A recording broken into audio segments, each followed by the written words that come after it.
In the frozen north, hidden among towering fjords and icy waters, there was a single warship so feared that it forced entire fleets to change their course and strategies. It barely fired a shot in battle, yet its shadow haunted the Allies for years. This is the story of the giant that ruled by presence alone, until the day the sky itself came to tear it apart.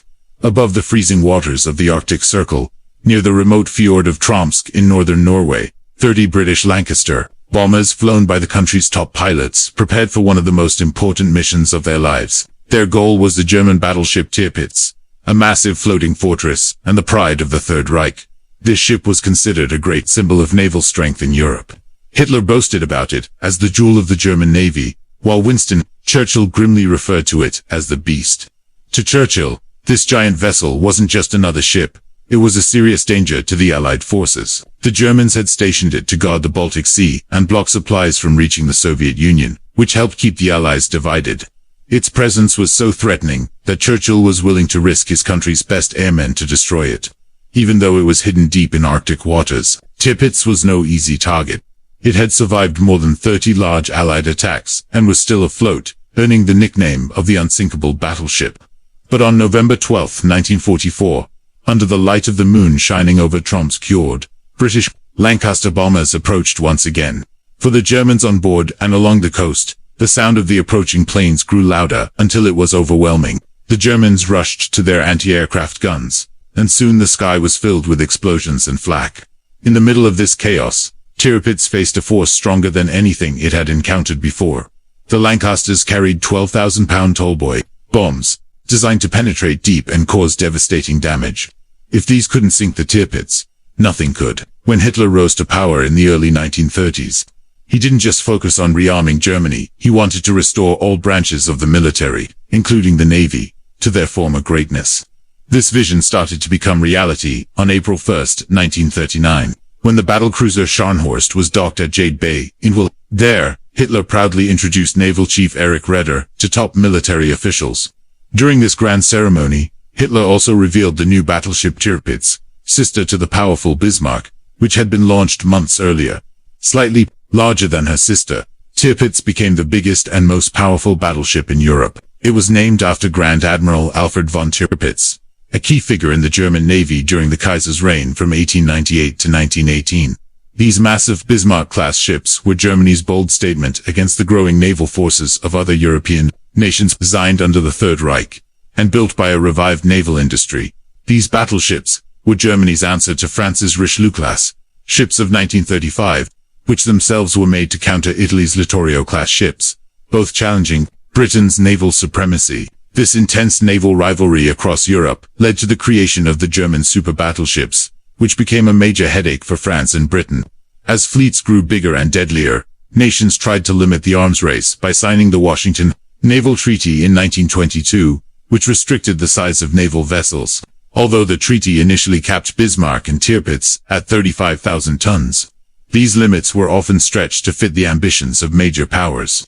When Japan withdrew from the treaty in 1937, the allowed weight for battleships increased to 45,000 tons, prompting countries like Germany to expand their naval strength. But Hitler wasn't content with just building bigger battleships.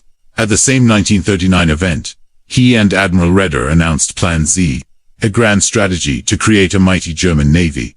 This plan envisioned 10 battleships even stronger than Bismarck and Tirpitz for aircraft carriers, 15 smaller battleships, 250 submarines, and over 100 destroyers and cruisers, though this naval force was meant to be completed by 1948.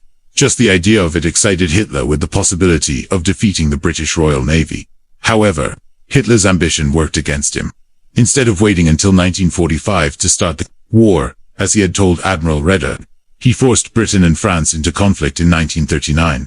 This early war meant that Germany couldn't fully build the massive fleet envisioned in Plan Z, as resources were quickly redirected to the ongoing war effort. Still, Bismarck and Tirpitz remained among the deadliest ships in the world, and many feared they could play a major role in the war that had just begun.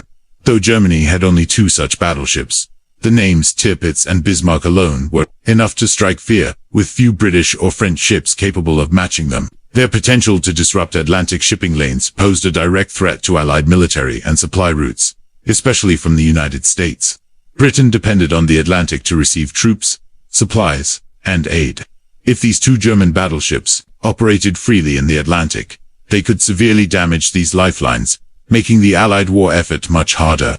Avoiding this threat would have required complex and costly rerouting of ships. These battleships weren't just powerful weapons, they symbolized Germany's naval strength and served as constant reminders that the Nazis could still challenge the Allies at sea.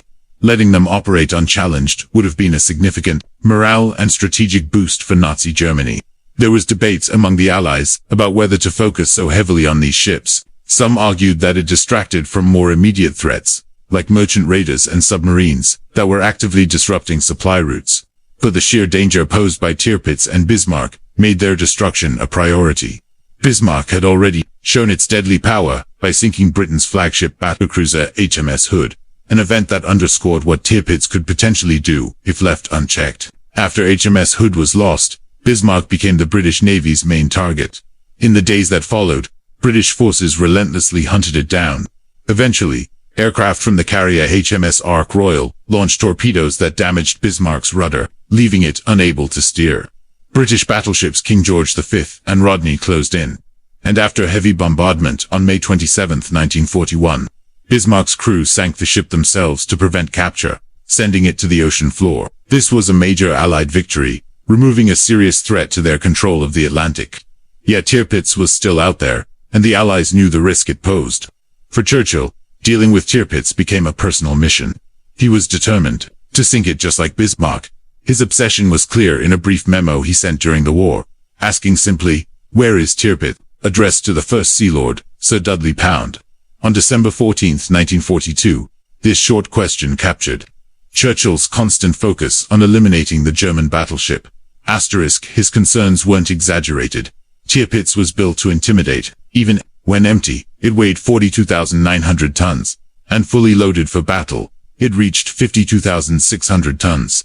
It was almost as long as 3 soccer fields lined up, measuring 251 meters, and its width was greater than a 12-story building lying on its side. The ship was powered by steam turbines generating 167,930 horsepower, fed by 12 superheated boilers.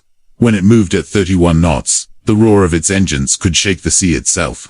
It was a terrifying sight for any Allied ship, but a proud symbol for the Kriegsmarine sailors. What truly made Tirpitz dangerous, however, were its guns.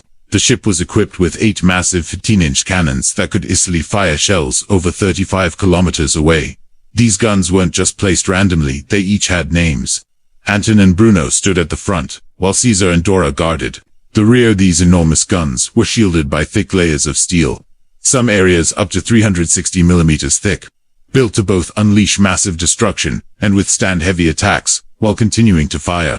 Tirpitz was also well defended with its secondary weapons, including 5.9-inch guns, and more 4.1-inch ones, protecting its sides for any planes that tried to get close.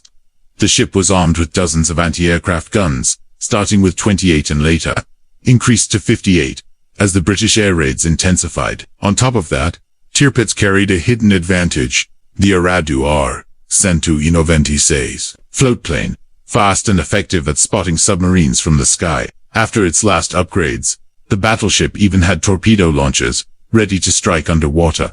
A 320mm thick steel belt lined its sides, and 2 armored decks made it feel like a floating fortress. It was among the best battleships ever made, but it wasn't unstoppable if attacked by a well-coordinated force. That's exactly what the British were preparing. From the very start, Tirpitz was a marked target. Even before it completed its sea trials, the British were already trying to destroy it. After Bismarck was sunk, Tirpitz was stationed in Norway's waters, serving as a vigilant floating stronghold, guarded by land defenses and a crew of over 2,000. But the British had a critical advantage. They had cracked the Enigma machine codes and knew Tirpitz's every movement. The Germans had no idea their secrets were exposed, which kept the British one step ahead when Tirpitz began active duty in early 1942. From that moment, it was relentlessly hunted. It was the biggest battleship, but it also became the most hunted. Despite early sabotage attempts, the Allies fully committed to stopping Tirpitz after witnessing its potential during a disaster on July 2, 1942.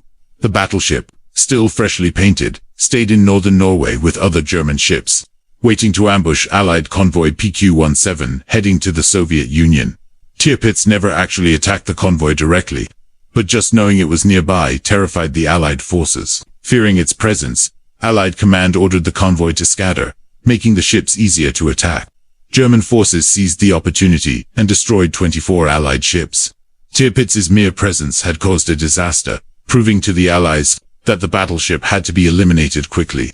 Earlier air raids by the RAF had failed, so the British came up with a new plan, a close, stealthy attack. This led to the creation of Operation Title. The mission was daring, using two-man torpedoes called chariots. The plan was to sneak up on Tirpitz and attach explosives to its hull. On the night of October 31, 1942, 6 elite commandos prepared for what they knew might be a one-way mission. Under cover of darkness, a submarine dropped them off near the Norwegian coast. They deployed into the freezing water and began their dangerous journey towards Tirpitz in total darkness. However, the rough North Sea made things worse. Powerful underwater currents pushed the chariots off course. 2 of the chariots were lost to the sea, forcing their operators to retreat. The others continued, but the currents damaged their equipment and made it impossible to attach the explosives. As daylight approached, the commandos faced the grim reality that the mission had failed. Tired and defeated, the surviving men abandoned their gear and swam back to the submarine. Despite their bravery, Tirpitz remained untouched and as threatening as ever. After the failure of Operation Title, British military leaders still believed a covert operation was the only real way to destroy Tirpitz. They didn't think the plan was bad, just that uncontrollable conditions had ruined it. In September 1943, they launched another attempt, Operation Source. This time, they sent 6 small X-class submarines, each packed with explosives, to strike Tirpitz and other key German ships in Norway. It was an incredibly difficult mission. These tiny subs had to avoid German anti-submarine defenses and navigate dangerous underwater terrain. Out of the 6 subs, only 3 made it to their targets, but X6 and X7 became legendary. These submarines managed to plant their explosives on Tirpitz's outer hull. The blasts tore into the ship's lower sections, ripping open fuel tanks, warping bulkheads, and causing severe flooding. Thousands of tons of water rushed into the ship, destroying generators and wrecking the Duragun turret. Even the ship's floatplanes were ruined. The mission was a success. In terms of damage, Tirpitz was heavily crippled and out of action for months. But the success came at a cost. The fate of submarine X5 remains a mystery. While X6 had to surface after completing its task, leading to the crew's capture, the same happened to X7's crew. Even so, Tirpitz's reputation of being unbeatable was gone, encouraging the Allies to plan even bolder attacks to finish the job. By April 1944, reflecting on their previous failures, the Allies shifted strategy. Again, since underwater attacks hadn't worked, they decided to strike from the sky, with Operation Tungsten. From aircraft carriers, waves of planes attacked Tirpitz, stationed in the cold waters of Kafjord, Norway. The raid was fierce and damaging, leaving the ship scarred and battered, but still afloat. The Allies didn't give up. They followed up with Operation Mascot, and then the intense Goodwood operations. The goal was simple. If they couldn't sink Tirpitz, they would at least disable it permanently. However, the Germans fiercely defended the ship. They used smokescreens to hide it, constant anti-aircraft fire, and the challenging Norwegian landscape to shield it from attacks. The Allies struck again and again, scoring many hits, but none that could deliver a final, decisive blow. Their bombs just didn't have the strength to break through the battleship's thick defenses. Then in September, the Allies brought in a new weapon that could finally end Tirpitz's reign.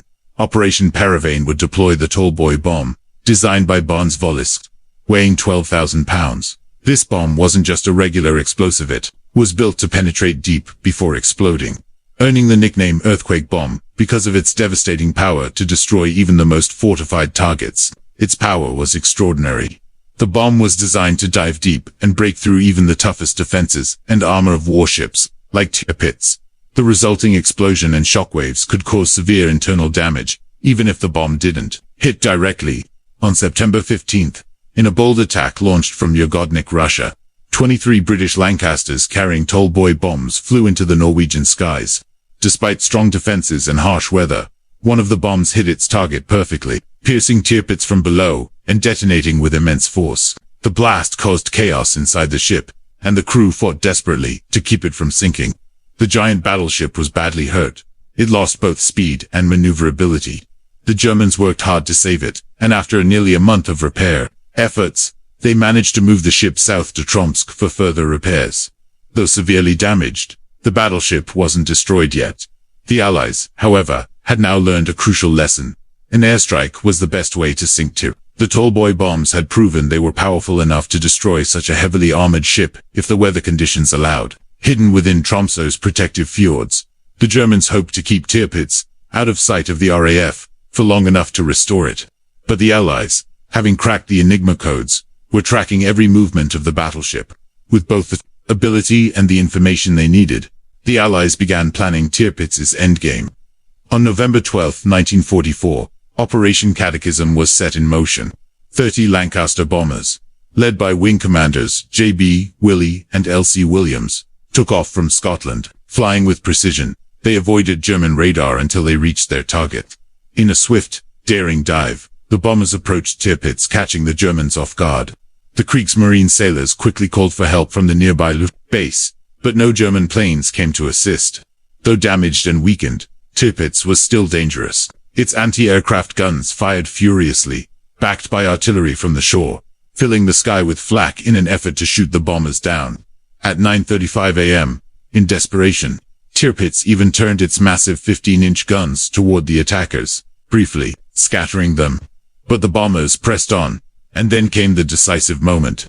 32 Lancasters from the elite No.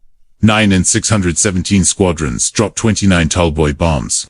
Among the chaos, 2 bombs struck Tirpitz directly, and another landed close. By the sea churned violently, and the explosions were deafening. Some bombs sank into the seabed, destroying parts of the sandbank that had been keeping the ship upright. One Tallboy crashed through the deck between the front turrets, Anton and Bruno, but didn't explode. Another bomb tore into the middle of the ship between the aircraft catapult and the funnel, blowing a huge hole and destroying nearby armor. Some accounts suggest a third bomb grazed the side near turret Caesar. Tirpitz was being torn apart, yet it kept fighting. Then, in a flash of light and smoke towering over 100 meters high, the ship's ammunition stores exploded. The once proud battleship lost power and stopped firing. Within 10 minutes, Tirpitz tilted sharply to 60 degrees, about to sink. The crew began abandoning the ship, trying to escape as water rushed in. It was a horrific scene. About 100 sailors, swimming for shore, were killed when one of Tirpitz's own turrets exploded. Out of around 1,200 crew members, only 82 survived. Rescued at the last moment by a unit that cut through the hull to pull them out of the sinking wreck. After the disaster, blame fell on the Luftwaffe for failing to defend Tirpitz.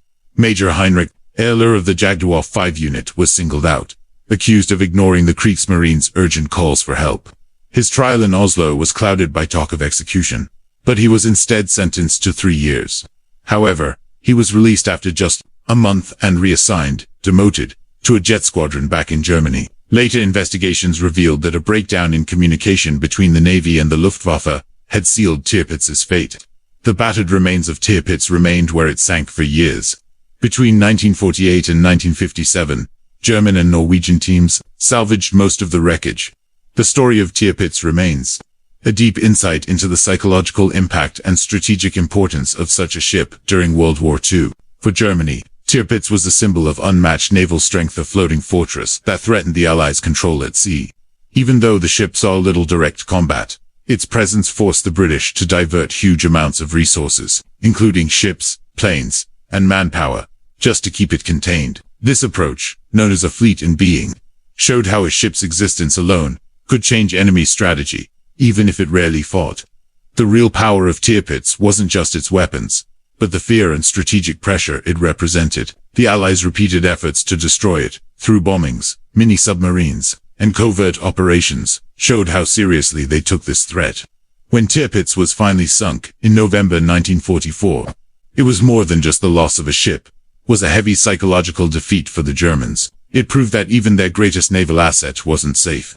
For the Allies, it was a significant victory that demonstrated their growing air power and their determination to eliminate any major threat.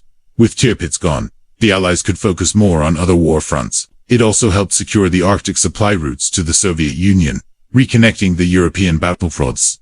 More broadly, The destruction of Tirpitz symbolized the weakening of Nazi Germany and showed that the tide of the war had firmly turned in the Allies' favor. Along with the steel hull, the fearsome idea of Tirpitz sank beneath the waves, marking not just the downfall of Nazi ambitions, but also signaling the end of the era of great battleships. The fall of Tirpitz was more than the sinking of a battleship. It was the end of an era where sheer size and strength alone could dominate the seas. Its destruction proved that no matter how powerful or well-defended a force may seem, determination, innovation, and persistence can bring down even the mightiest. In the end, Tirpitz did not just sink beneath the waves, it vanished as a symbol of fear, reminding the world that no empire, no matter how imposing, is beyond defeat.